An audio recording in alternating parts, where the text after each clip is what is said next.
لنا بها لا يزيغ عنها إلا هالك، فصلوات ربي وتسليماته عليه. أما بعد، فيا أيها الإخوة المؤمنون، أوصيكم وأوصي نفسي بتقوى الله عز وجل. قال عز من قائله: ولقد وصينا الذين أوتوا الكتاب من قبلكم وإياكم أن اتقوا الله.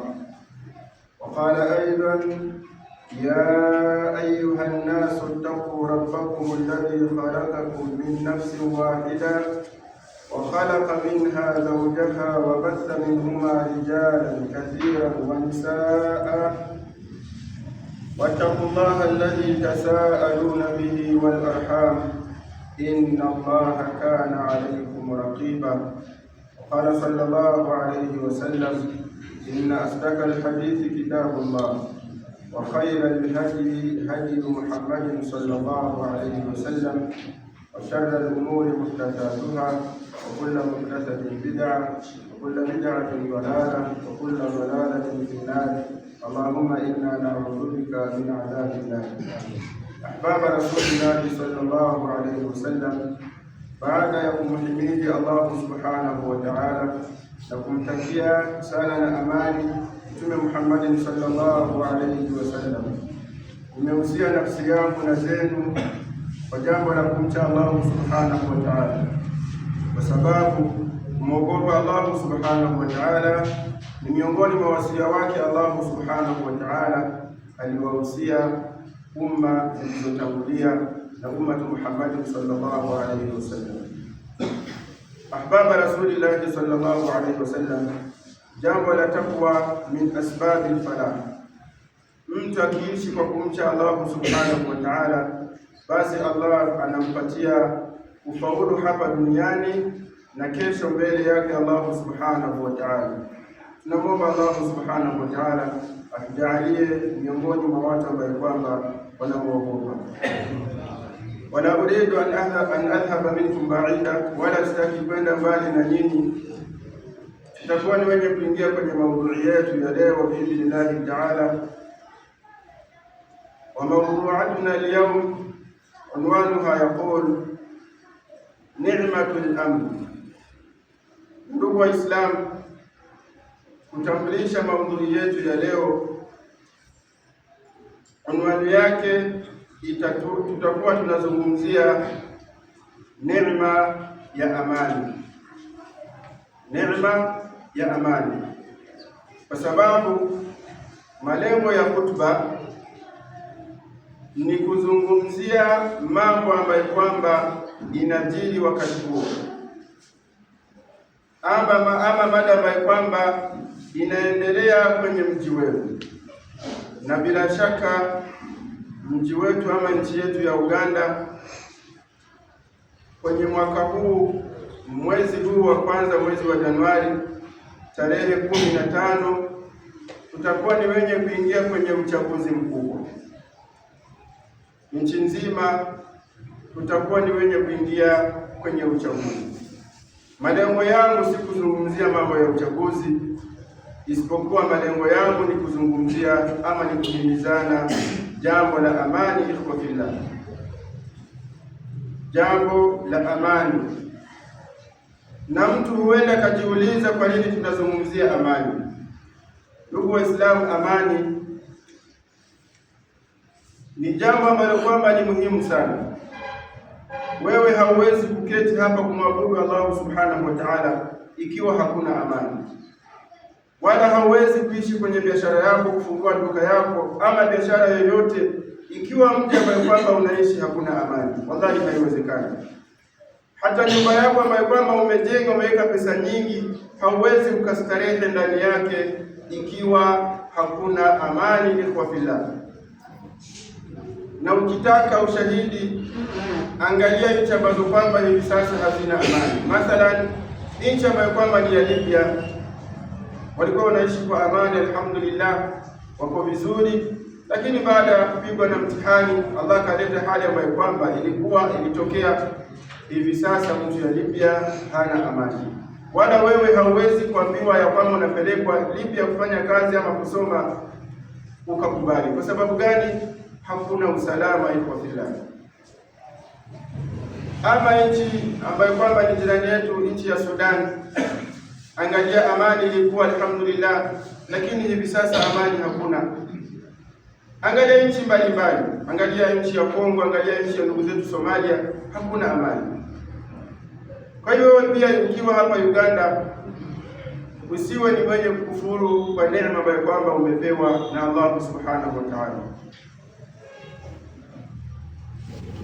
Kwa hivyo iko fillah, kulingana na umuhimu wa jambo hili, ni lazima tuwe ni wenye kuzungumzia, tuwe ni wenye kuhimizana ili tuishi kwa amani iko fillah. Kwa sababu kama tulivyosema ya kwamba ni'matul amn, neema ya amani, min a'zam min ni'am, ni miongoni mwa neema ambazo kwamba ni kubwa iko fillah. Hata ukiangalia hizo neema zote ambazo kwamba tunaangalia, neema ya afya, neema ya Uislamu, neema ya mali, neema ya watoto, ikiwa neema ya amani hakuna, basi hizi zote haziwezi zikawa sawa. Neema ni miongoni mwa neema ambazo kwamba ni adhim, ni kubwa sana kwa mwanadamu yoyote ama kwa kila kiumbe. Idhin la tatimu masalihu din wa dunya illa tahta dhilali, malengo ya dunia, malengo ya dini haiwezi ikatimia ikhwa fillah isipokuwa chini ya kivuli cha amani. Haiwezi ndugu Waislamu. Ikiwa ni kuswali, hauwezi ukaswali kwa amani ikiwa hakuna utulivu, ikiwa hakuna amani. Na tuangalie Nabii Ibrahim alayhi salam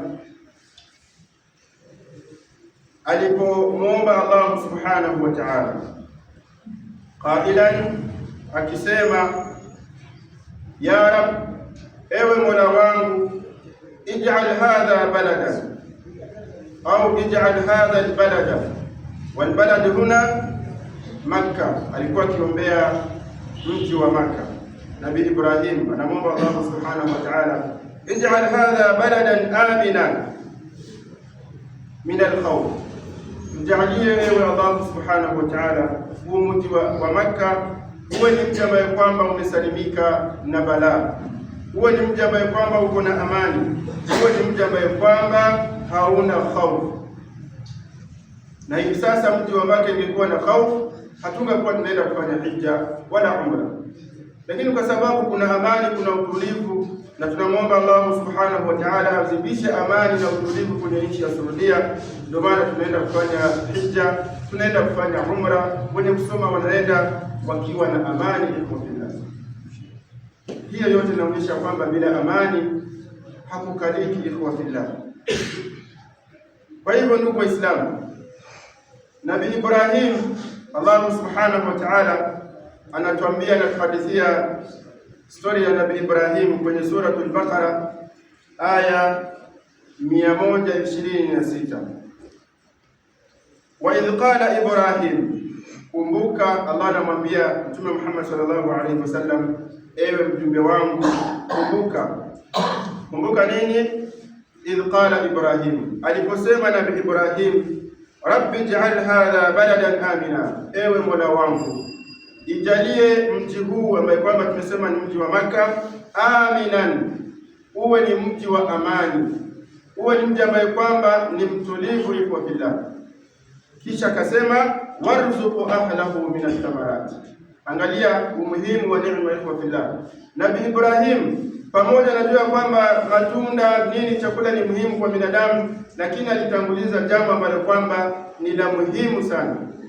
Jambo la kwanza, aliomba amani kwa fillah. Ij'al hadha baladan amina, ijalie hii nchi iwe ni nchi ambayo kwamba iko na amani, iko na salama. Kisha baada ya kuweka amani, baada ya kuweka salama, warzuqu ahlahu min ath-thamarat, kisha uwapatie matunda mbalimbali.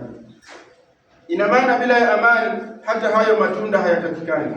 Bila ya amani hata hayo matunda hayawezi akalika iko fillah. Kuonyesha umuhimu wa amani ndugu Waislamu. Kwa nini tunazungumzia jambo hili, ndugu Waislamu? Mara nyingi tumeona kwenye uchaguzi, sio Uganda peke yake, takriban dunia nzima, kila kukiwa na uchaguzi lazima kutokee vurugu nini, mali za watu ziharibiwe, binadamu wamwage damu. Kwa hivyo ndo malengo yetu kwa fillah, tunazungumzia jambo hili tukihimiza nafsi zetu, nafsi zenu. Jamani, siku ya uchaguzi, nenda uchague mtu ambaye kwamba wewe unamtaka, ni siri yako. Baada ya kumaliza kuchagua, rudi maskani yako, ikiwa ni kazi kwako ama ni nyumbani, wewe rudi utulie, na uwe ni mwenye kumwomba Allah subhanahu wa ta'ala amani, amani, amani. Jambo muhimu sio nani ambaye kwamba anaongoza, sio muhimu kwetu. Muhimu kwetu ni amani, ndugu Waislamu. Kwa hivyo usiweke sana dua yako Allah mpitishe fulani, Allah mpitishe fulani. Hapana. Ikiwa ataleta amani, alhamdulillah, tutakwenda na huyo. Lakini ikiwa atasababisha amani hiyo ni yenye kukosekana, tunamuomba Allah subhanahu wa ta'ala atuepushe na binadamu kama huyo, na azidi kulinda amani, haswatan kwenye nchi yetu ya Uganda. Kwa hivyo ukimaliza uchaguzi wako, umemaliza kuchagua, wewe rudi nyumbani.